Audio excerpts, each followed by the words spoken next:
Ladies and gentlemen, it's me, the one, the only, Brian Redgrave. Thank you. Please stop the applaud. I'm not the superstar here today. We're here to talk about Survivor Series. You know, the fourth pay per view of the Big Four, even though some people feel like it doesn't feel like a Big Four anymore. We'll see. We'll determine that with our review. Our being me and the one, the only, maybe not only, but Jordan. Hi, hi, everybody, hi. I Oh, introduced you like a superstar. the one, the only Jordan, yeah, the one, the only. All right, hi, everybody, hi. Guys, we are here to review, give our thoughts, share our opinions on WWE Survivor Series 2021. So, like always, we're going to break down the matches and so on. So, what was the first match of the night in the kickoff for some reason? There was another match that could have been on the kickoff instead of this. But in the kickoff was Damien Priest and Shinsuke Nakamura, or how Pat would do and just go crazy on the table. He's great. He really adds to that entrance at this point. Honestly, I don't know why this match was in the kickoff. They literally had announced a battle royale, a Rock 25th anniversary battle royale to the show. I don't know why that wasn't in the kickoff. We were thinking maybe it was because they were going to do something big, something special, Rock appearance maybe. But we'll get to that in a little bit. So, what did I think, or what do we think of Shinsuke Nakamura versus Damian Priest? It was a really good match. Nobody should have ever doubted that it was going to be. This Damian Priest and Shinsuke Nakamura. Obviously, Shinsuke being the Intercontinental Champion, and Damian Priest being the United States Champion, that being the brand of supremacy. Which brand is superior? And Shinsuke was representing SmackDown, with Damien representing Raw. That's correct, right? Yeah. Yes, Honestly, it was a good back and forth constantly throughout the match. Whenever Damien Priest was getting the upper hand, um, what's his name? Boogs? Roogs? I don't even know his actual name. Boogs. He just constantly was playing his guitar, constantly distracting Damien Priest. That was bothering him, pissing him off, even gave him warning. Don't do that ever again, threatening him. And it was a really good match because there was a lot of reversals here. Oh, Damien would throw a kick, Shinsuke would duck, throw a kick, Damien Priest would move out the way. It was that kind of match, and it was pretty good, honestly. And especially for a kickoff match, I don't know why this was in the kickoff. I feel like this could have been in the main show, should have been in the main show. And then overall, the match was solid. And at one point, it seemed like Damian Priest was going to win. He had Shinsuke in a submission. Shinsuke's passing out. And Books, what does he do? Starts playing that guitar again. For some reason, Shinsuke never got out of the submission. For some reason, Damian Priest felt the need to let go of Shinsuke to go deal with Mr. Boogs. He went outside, took the guitar, destroyed the guitar, as Pat McAfee would yell, "You son of a bitch!" It was hilarious. It was funny. It was honestly, it was a great moment. It really was.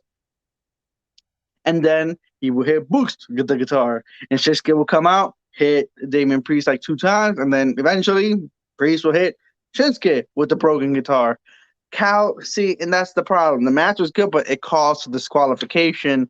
With SmackDown technically getting a point because DQ or not, Shinsuke won, but it brought a unsatisfying finish to what was a really good match, in my opinion.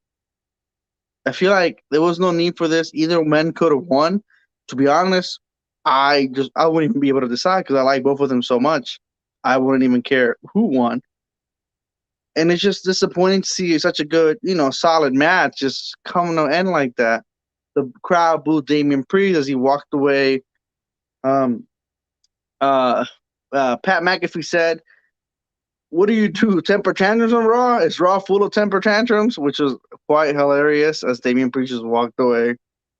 So yeah, so SmackDown up a point versus Raw. Match was good, unsatisfying finish. I feel mixed because it's like I want to give it an up because the match was good, and I don't want to give it a down just for the finish. So because of the finish, what should be an up is just gonna be in the middle. Because what was a good, it ended unsatisfying. Your thoughts on Shinsuke Nakamura versus Damien Priest? Yeah, I didn't like how it ended in a DQ. I don't think it should have because there was no, special sit on the line in this match. Like, it's just championship versus championship. What's the reason for it to be a DQ in this kind of match? I know he was getting pissed off, but there was no need for him to hit Shinsuke with a weapon. He Like I was said, in fucking control. technically, he had him passed out, and he Yeah, he let had go him of him. laid out. He got hit with Boogs. He could have just ended Shinsuke right there if he would have held on to the damn hold. That guitar thing was not waking Shinsuke up. But yeah, there's no reason here for Damien to use a damn weapon on Shinsuke. Shinsuke didn't use a weapon on him. But I guess it's to set up this heel run that Priest is about to go on, which I guess makes sense in a way, but then it doesn't. But was this the time or the place or the match to do that? And that's the No, thing. You don't no, keep no, no. This ain't doing the that show on to Raw. do it on. This isn't the show to do it on.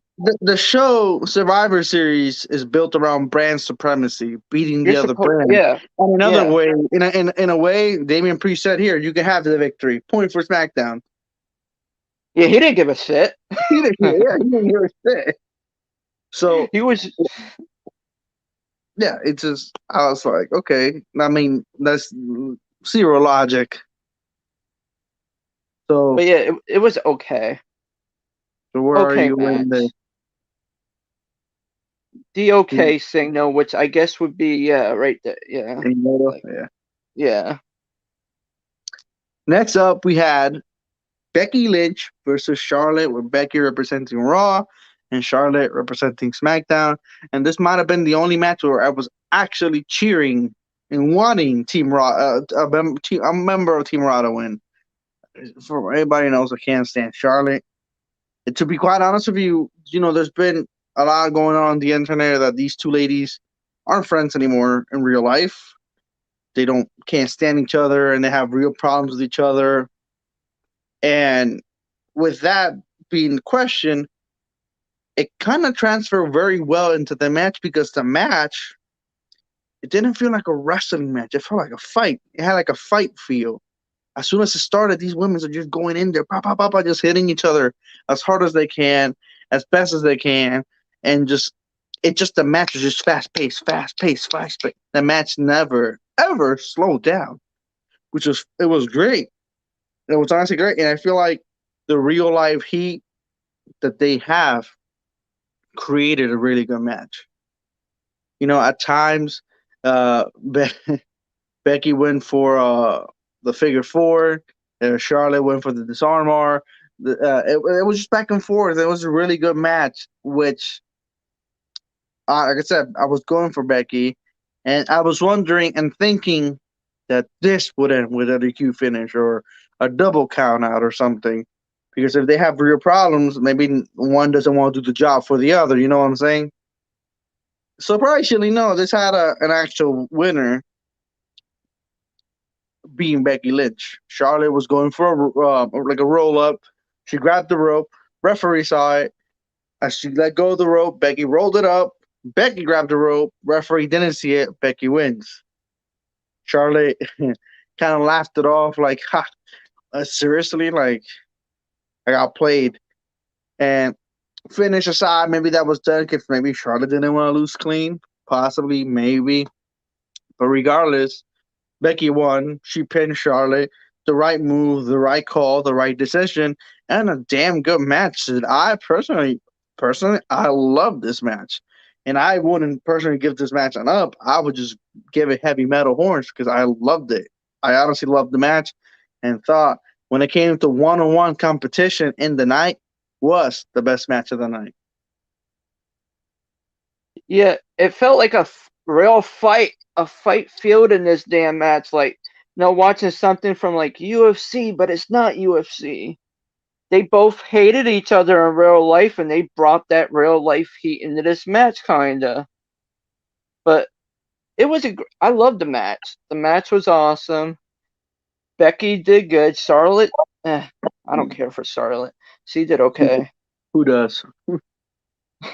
Didn't at one point Becky did the manhandle, or was that one of them did the Yes, manhandle slam? she did do that. No, Becky did do the manhandle slam for The Rock. She did it for The Rock. Yeah, she Because did it for the Rock tribute night. yes, because to bring that up, if you didn't know, this was all about celebrating The Rock, and they had Rock clips from the past. And Vince McMahon in the kickoff showed up with an egg, which I guess is from the new movie that he has. It was all about The Rock, but as a Rock tribute, to me, it failed. It failed. It was a failure. But we'll get to that a little bit later. Yeah, yeah, and then I like the finish, to be honest, because Charlotte was trying to do it the finish that way, but Becky got her damn way. Yeah, Becky like copied Charlotte. she beat her at her own game. Yeah, basically dirtiest Flair in the game, right? Dirtiest specs in the game. I'm surprised at them wanting to back away from Ric Flair. I'm surprised they haven't taken the Flair name out of her and just call her Charlotte like they used to back in the day. Yeah, that with all this Ric Flair drama going on, yeah, you're right. But yeah, no, I didn't mind the finish because yeah, it comes across as Becky plays Charlotte's game better. And she's playing that heel role too, so yeah, it makes sense. So But what I love the match. I loved it. were Everything you from start to finish, it was great. Awesome, fucking awesome, but there's no hand signal for that, so there you go, that heavy metal hands for awesome? effing awesome. Yep. Later in the night, we had a backstage segment with Roman Reigns and Vince McMahon, where Vince called Roman to the office to show the $100 million egg from the movie. Yeah, the real thing. Cleopatra's egg. Yeah. And how it's worth $100 million, how the Rock. Because again, this was a Rock tribute. Roman didn't seem impressed. Roman didn't seem to care.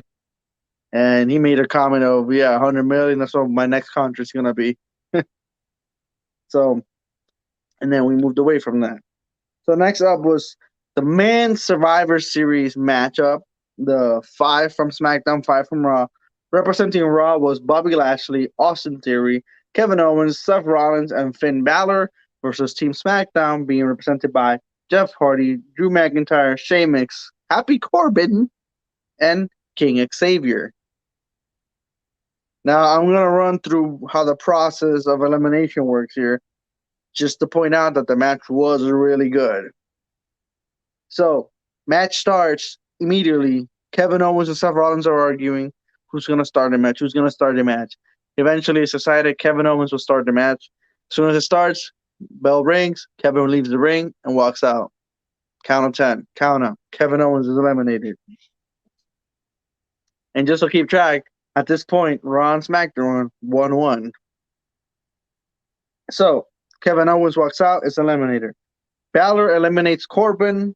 Bobby eliminates Woods. Drew and Bobby are both counted out as they were brawling outside. They both kind of made it. Well, Drew made it to the ring, but it was already 10. And Bobby made it afterwards. He was infuriated, attacked Drew McIntyre. It backfired because he got claymored at the end. Then Seth Rollins told Drew McIntyre bye-bye. He got gospel kiss. Which then that led to Sheamus eliminating Balor. Theory eliminates Sheamus. Sheamus turns on Jeff. And then Jeff is by himself against Theory and Seth Rollins. Jeff Hardy eliminates Theory.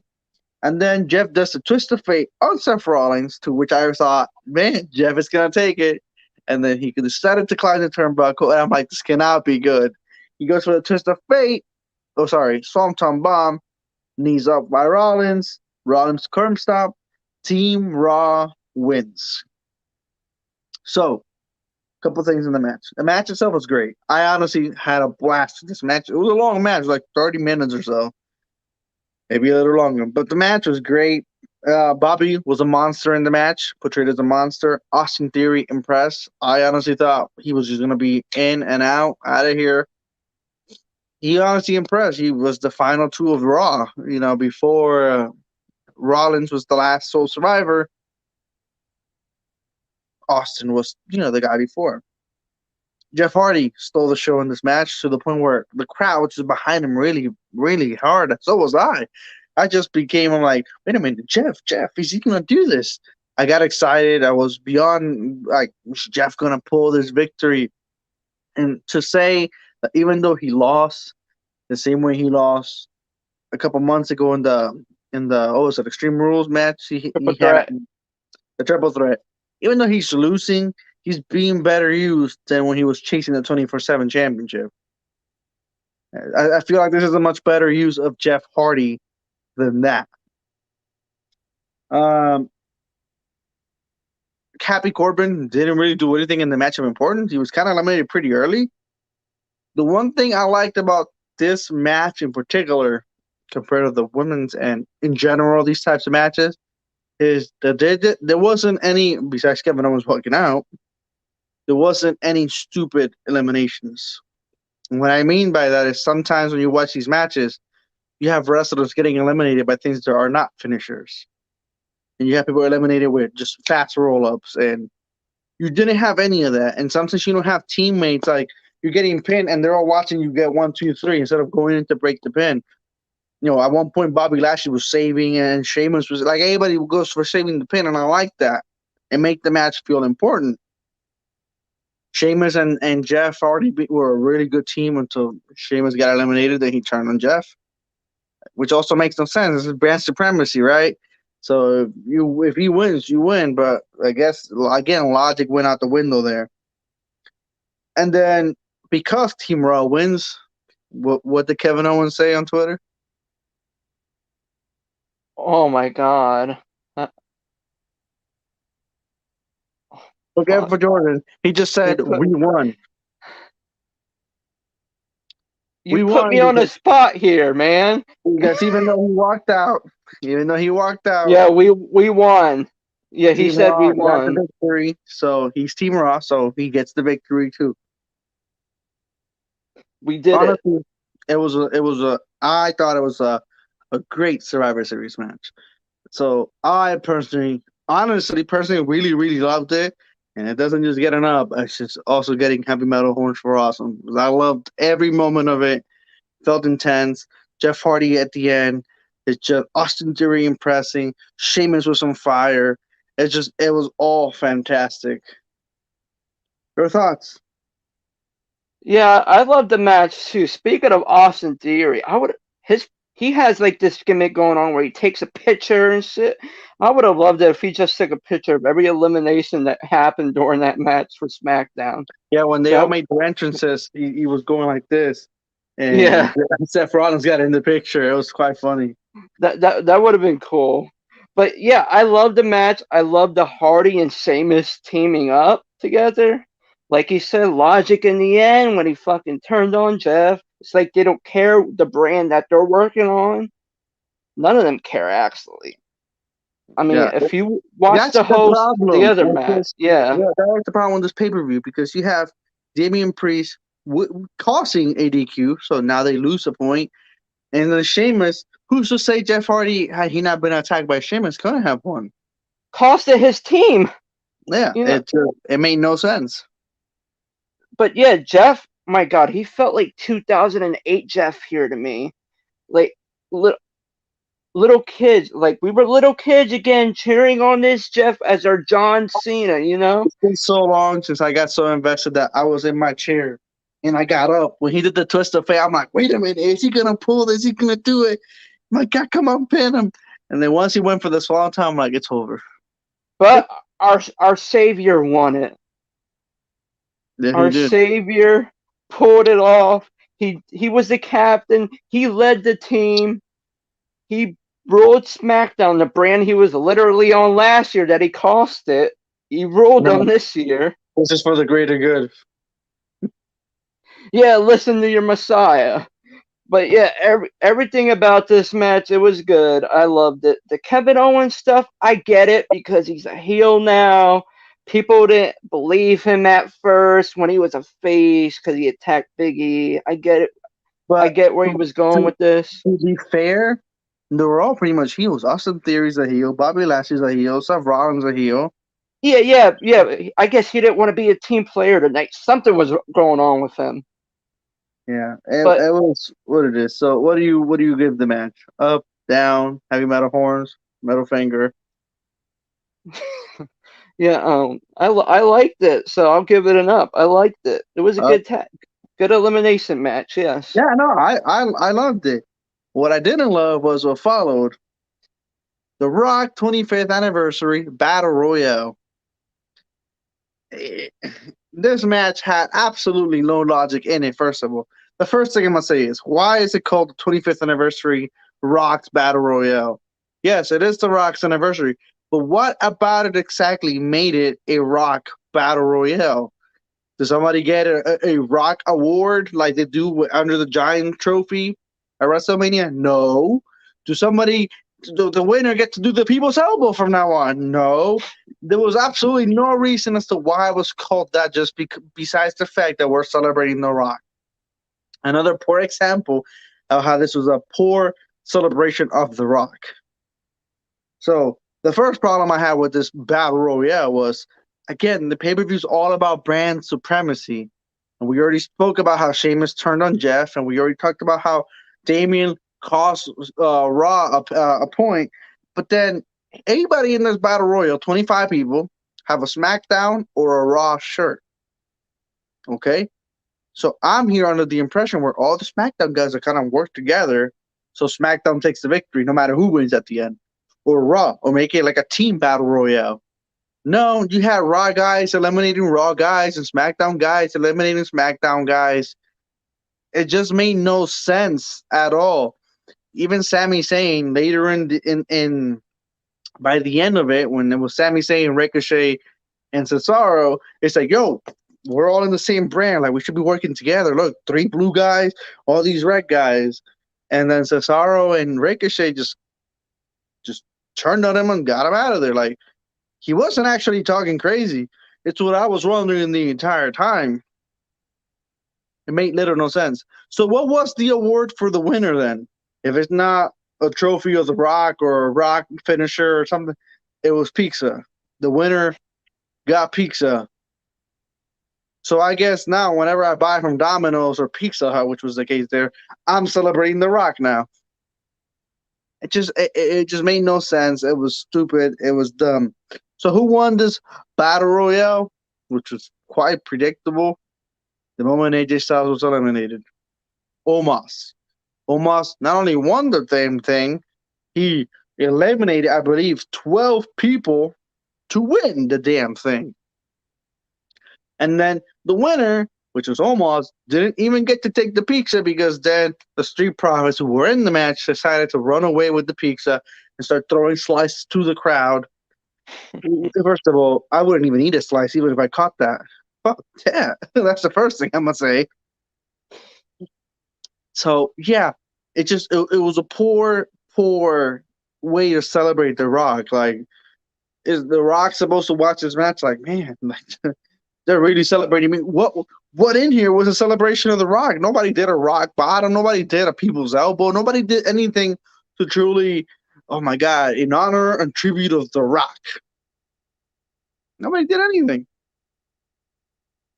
So, which is why, honestly, it's not the worst battle royal I've seen. Far from it. It was fine, but then almost being the winner, there being no actual award or reward of why it's a Rock battle royale.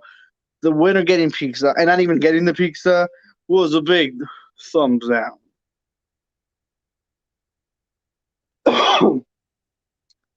Yeah. This match was straight garbage to me. This is what Brian was talking about earlier. This should have been on the damn kickoff. No Yeah, need for the Shinsuke and the Priest to be on the kickoff. This was the one. nothing special happened in this match. Like he was saying, celebrating the damn Raw. Nothing about this shit was about The Rock. More like it was a damn pizza party. It's what it fucking looked like. But yeah, it was predictable. Almost winning it. Nobody, no SmackDown guys, no Raw guys teaming up to gang on Almost in the beginning of the match. That Zero was logic. disappointing, and that's how you knew Almost was straight gonna win it. They decided to team up against Almost when it was 4-on-1, and yeah, that wasn't going anywhere. Yeah, Ricochet and Almost. realistically, the last three, the first three, yeah, should have been Shanky, Omos, and the guy who's with Apollo Cruz. I don't know his name. Commander Z's. Aziz. Should have But been the first yeah, three targets. And Omos eliminated the other two big guys. yeah. The last Here's two where were the last two were Omos and Ricochet. If anybody cares to know. yeah, Ricochet and Almost were the last two. But here's where what I thought was gonna. I predicted. I told him early Almost was gonna win, but I kinda was trying to change it here because they had like AJ and Aziz and Almost. They were grappling like tug of rope with AJ. Almost drops AJ on his damn face, and I thought AJ was gonna get mad and try to distract Almost or something for Almost to get eliminated. But no, that did not happen. After the match, AJ gets in, celebrates with Almost, goes to get pizza, gets smacked by the Street Profits. And they threw pizza in the crowd like COVID isn't here anymore. Like we're not in a damn pandemic anymore. It's ridiculous. I didn't like the match. The match can go F itself. Oh my gosh. I'm done. So what's that? Is that a middle finger or is that down? Yes, middle finger. Oh my god. So after that disaster, we had another backstage segment with Vince McMahon, Sonya Deville, and Adam Pearce. I immediately noticed that the famous egg was missing. And as soon as Vince turns around, where's the egg? Where's the egg? Somebody stole it. Right. It was absolutely stupid. And find out who did it, find out who has it, blah blah blah. It was boring. This is why people don't take WWE seriously anymore. This type of thing right here. It was quite pathetic. It was quite pathetic to be honest. And okay, just figure it out tomorrow. And I think he said Raw and SmackDown are gonna be all tomorrow there, Yes. just so we can figure out who did it. Like, what's gonna be the payoff of this exactly? Is this a whole gobbledygooker thing again, or what the hell? They get a reward from the cops because he was going to call So, the cops. oh my gosh, yeah, it's worth 100 million. So that was out the way. So then we have the Usos versus RK Bro. It was pretty good. It was pretty good match, but it wasn't as good as I thought it was gonna be either. But it was good. Back and forth, everybody, played their part. Amazing RKO. Oh, like always from Randy. For the win, our team RKO RK Bro won. And Mac, it was really good. At one point, I really thought the Usos was going to take it because they double super kick Randy, double super kick Riddle, 1, 2, 3, or at least you thought it was going to be a 3. Riddle got up with getting both his shoulders from the mat, which was quite incredible, actually. So 1, 2, I was shocked. I thought after the double super kick and double super kick, this is it. But no, the match kept going, and an RKO ended it when Jimmy or Jay, I don't remember, they look the same to me, went to jump for the top turnbuckle, and they got caught with the RKO. Team RK Pro wins. I wonder if the Usos are going to get in trouble with Mr. Roman. But that being said, the match was good, but there was also nothing special about it. But the match gets enough for me. Yeah, I thought it was your average tag match you'll see on free TV, to be honest. Nothing special here, like he was saying. Yeah, I don't know. I love the match. It was an okay match. I wish it probably could have had like more impact to it. Yeah. probably. Like I felt like it ended quickly to like I felt they didn't get more time. Like, but eh, it was okay, I guess. Riddle, like I thought it was gonna be over with the super kick to Riddle, and then Riddle did that crab fucking Bray Wyatt crab shit, creepy crab Bray Wyatt kick out. Yeah. Yeah, it should have been over right there. Honestly, it should have been. 'Cause I didn't see Randy coming back to deliver RKO out of nowhere, even though Brian texted me this earlier. Jimmy, whatever the hell, was waiting for his spot. Yeah, you He could came out totally of look. nowhere. You can see him standing and then looking to see if Randy was in position, and then he jumped. Yep, with that RKO out of nowhere. I The was like, cameramans, I guess, didn't even know either. They didn't see Randy coming in the ring. mm, But it was your normal tag match that you'll see on Raw or SmackDown. But I honestly probably see the Usos getting chewed out here. I don't know, man. Roman doesn't seem to like when he lose. Not to say that he won the main event or lost the main event. I don't know what happens. You'll have to find out. yeah. It So was what do you give the match okay though. Okay. up overall? Then we had our women's elimination match, which was Team Raw, consisting of Bianca, Carmella, my future wife Liv Morgan, Selena Vega, and Rhea Ripley versus Team SmackDown, which consisted of the best women in terms of wrestling: Shayna Baszler, Sasha Banks, Natalia, Tony, and Shotzi. So, like the man, I'm gonna run down the eliminations. Um, Tony rolls up Carmella pretty early in the match. Carmella was trying to get a mask, put it on. She got rolled up, 1, 2, 3, out of there. Pretty early. Carmella was barely in the match. Tony eliminates Selena. Tony with 2 eliminations. And then Liv Morgan, my future wife, eliminated Tony. Then Sasha eliminated Liv. The crowd booed, and so did I. Shayna eliminated Rhea, which meant that Sasha was out by herself. It was Sasha and Shotzi versus fuck. Sorry, I'm lost. The way I wrote this down was so confusing. So Shayna eliminated Rhea, and then Sasha. Okay, now I just wrote it wrong. Then it's 4v1, Team SmackDown versus Team Raw. 4v1. For some reason, Team SmackDown decided to hold Sasha Banks. Everybody had a problem with her. Everybody held her outside, and she got counted out. It was kind of BS if you really think about it. It was 4v1, and then they just decide maybe the three of us got this. I thought anyway, Bianca's dead. It was 3v1, and then Bianca single-handedly eliminated Natalia, eliminated Shayna, and then eliminated Shotzi for the win.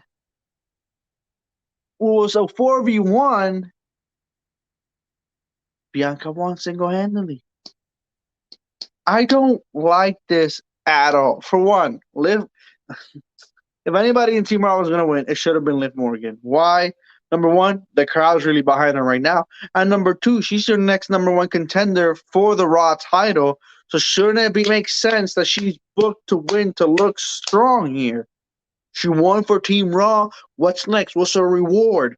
She's the number one contender. And then, you know what? Now she feels more like a more viable and more of a threat to Becky. But no, she just got easily eliminated. And the crowd booed when that happened. It's because the crowd's pretty behind her. And it's just like, I don't know why they're so against it, maybe. But it didn't make any sense. And so just imagine that outcome will live in it. It will make her a star. You know how Seth Rollins and Kofi Kingston became big stars when they had them gauntlet matches that they beat people after people? Like, just imagine that in here with Liv Morgan. It would have just been like, my God, it would have been excellent booking for her match with Becky. She would have walked out really strong.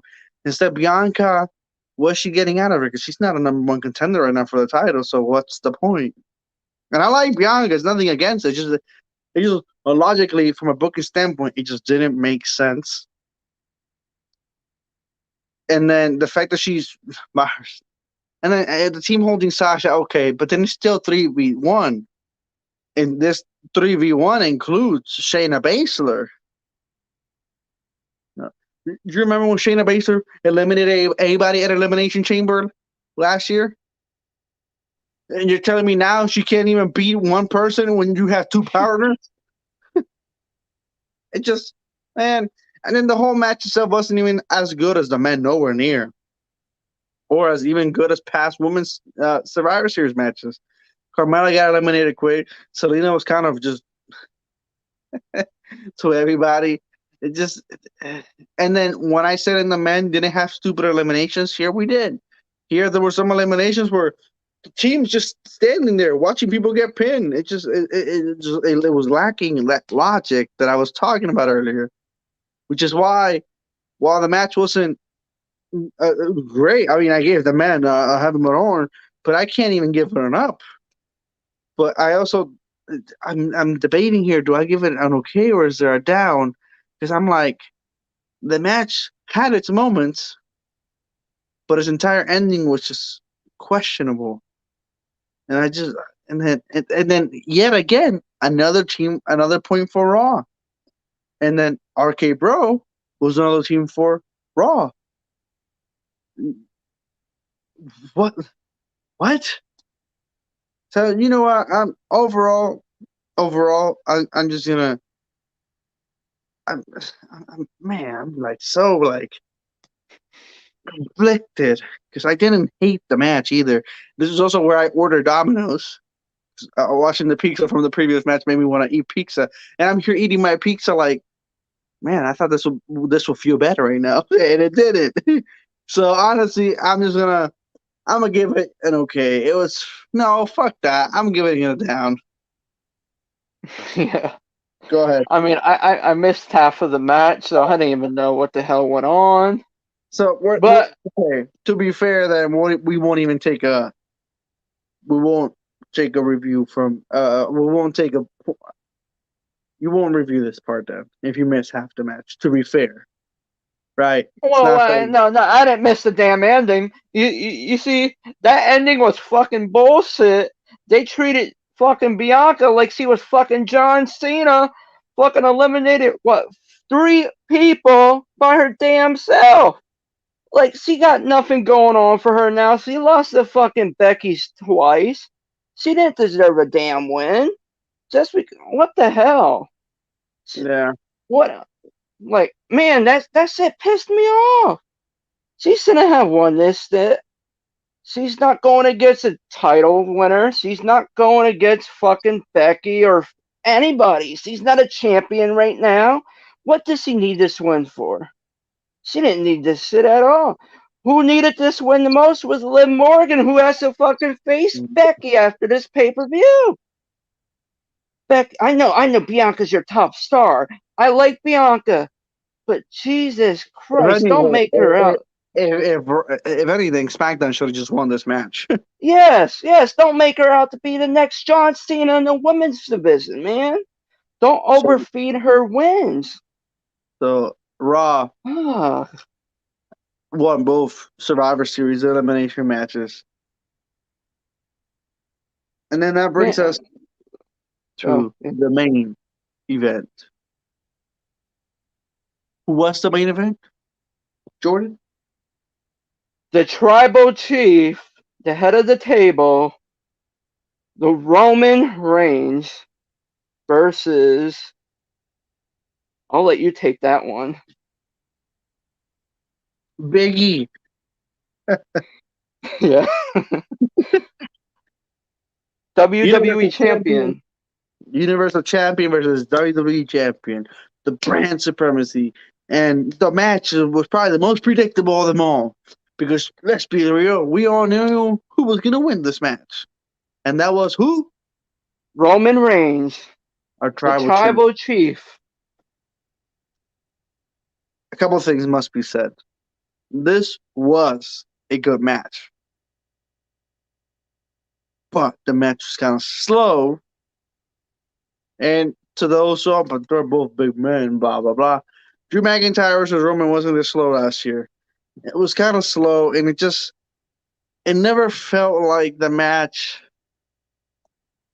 just, there was just, because it wasn't just, this one wasn't just about brand supremacy. Like, Biggie was up for blood for what they did to Xavier. And it never felt like that. I never felt like he had this, like, I gotta kill this bastard for what he did. At least to me, it didn't. And Biggie did take a spear, kicked out, and Roman kicked out of a big ending. And the second spear took out Biggie. And like I said, the match was good, but the match, just the build up to it from the promos and all that, it felt like it should have been amazing. And it wasn't amazing. It was good, but it wasn't amazing either. It wasn't, it wasn't Roman versus Drew. In reality, when you look at all the matches Roman's had as Universal Champion, this will probably be one of the on the weaker side of things, in my opinion, anyway. Overall, though, I will give it enough. Like I said, the match was good. It's just the match wasn't great. Yeah, I enjoyed this match. It was strength for strength. It wasn't, like he said, it wasn't fast pace. It was slow pace. But it was at an okay pace, I guess, for like my viewing anyways. It was kind of hard hitting, I guess, kind of not kind of hard hitting. A little bit of that in there. The right man won, obviously, but I thought it should have had like more of an impact to it because the Bloodline took out Kofi Kingston. They got to Xavier Woods. They broke Xavier's crown. Big E is supposed to get revenge here. It felt like they held Big E back, honestly. Felt like he didn't care about saving his friends or what they did to him. It didn't feel like he was trying to murder the guy. It just felt like he was in a regular match that Roman's innocent. Roman didn't do a damn thing. But it was a good back and forth. Two spears, like he said. Big E hit a spear of his own outside, which I liked, to Roman. He tried to go for another one. Roman reversed that one. And to be said, earlier in the match, Roman was going to win by count out. I think the referee was a 9, and then Roman went outside. He's like, I'm not winning this way. Yeah, he's like, fuck that. But, yeah, as far as Roman's title, like, as Roman being champion, as far as the matches go, I guess I would put it as, like, one of the weaker ones that he had. Every match that he's been in so far has been good, but this one just felt down. Maybe it's because of he's in with Big E, who isn't like really a main event story yet, but he's getting there. I felt like the match was like it was at the top, but it just failed to shatter through the glass. Yeah, it made it to be like what it was supposed to be. It was supposed to be awesome. Like, this guy's back for blood. He's trying to kick his ass for his family. But then it was he didn't care about the family. But I like the match. I give it a thumbs up. I liked it. The right man won. The tribal chief won. We'll see what happens next. And that brought an end to Survivor Series. Would you give this match an up? Yeah, I gave it an up. Okay.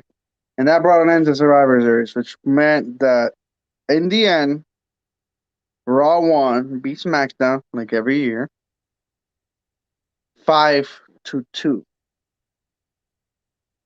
That sounds disgusting. Especially when you think about the fact that one of SmackDown's points was a match that Damien Priest just gave them. Here, have a point. So blown out. I don't understand why they always do this. They always want to Raw's better, Raw. It makes it feel like a waste of time because every year the same thing. The brand for supremacy, who's gonna win? Raw wins. And the next year, who's gonna win? Brand Supremacy. Raw wins. Brand Supremacy. Who's gonna win? Raw wins. It's like, and we all know SmackDown's the better show. That's the most crazy part. Man, this brand supremacy crap is bullshit. There has to be something on the line. And then the one that NXT won, look, they were part of one, they won, and then I would say they've never been part of another one, which is stupid. Yeah. Bye NXT.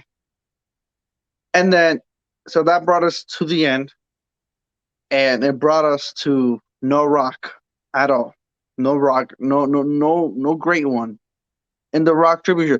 This is go back in 2015 when the Undertaker was celebrating 25 years or 35. No, I think it was 25. Yeah, he made an appearance.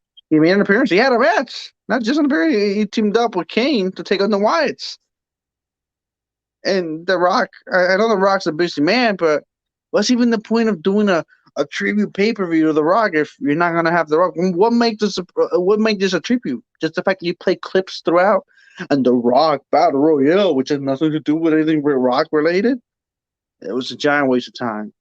It's when you tell me a Rock tribute show, Rock, I'm expecting The Rock. It was just disappointing. I'm like, maybe he'll show up in the Battle Royale. Maybe that's why he's not in the kickoff. Maybe he'll show up in the main event. Maybe that's why. Vince keeps mentioning The Rock. What about the egg? It's The Rock. Nope, nothing. Just a great one here. And that hurt it because it was all about let's tribute The Rock. So that brings us to a pay-per-view that it was, for the most part, it was good. Because the kickoff match was great. It was really good, but crappy finish. Then Becky versus Charlotte was amazing. The Raw SmackDown was really good too. So crappy Battle Royale. Usos versus RK Bro was okay. The women's match was not very particularly good. It had questionable booking. It should be the right way. And then this match is good, but it just didn't feel like it reached the heights that it could have. Overall, I had a good time watching it, but it let me down in some parts. But if I were to recommend any specific match here, go watch the Raw and SmackDown match of the men and Becky versus Charlotte are definitely the two I would recommend. As the overall pay-per-view, where does the pay-per-view go? It'll be an up. For the most part, the pay-per-view was a solid one. It just doesn't hit that high, but it was a solid one. Even though it could have just been a little here, but it's more good than bad. So I'll give the whole overall thing an up. Yeah, if it wasn't for that damn Battle Royal being on the main show, I would have gave this a damn rock star thing because honestly, no match really bored me except for that finish in that women's match. I was disgusted That's by why I said that. it was questionable booking. But yeah, nothing really bored me besides that damn Royal Rumble. Like you could have went to bed for like 10 minutes, and you wouldn't have missed the damn thing. No, it But lasted yeah, longer than I thought it would. I give this someone a up. It would have hit that if it wasn't for that part being on the main show, honestly. But it gets an up. So we'll be here again November 1st, 2021, because this was the last pay-per-view of the year. Next pay-per-view is the pay-per-view called Day One, which will be You on know, January 1st. you said November 1st, 2021. January 1st, 2022. Sorry. Pay-per-view, brand new pay-per-view called Day One because it's on January 1st. So we'll see you. You guys will hopefully see us on that review, which will be interesting. This was the last pay-per-view of the year. And for the most part, I feel like last pay-per-view of the year closed out pretty well, pretty strong. So we'll see what's in store for the future for the WWE. If you like this review, give it a like, share, comment. Let me know what you thought. Do you agree, disagree? Just let us know. This has been Jordan and the one and only Brian Redgrave. Brian Redgrave and Jordan out. Hit that subscribe button. Bye.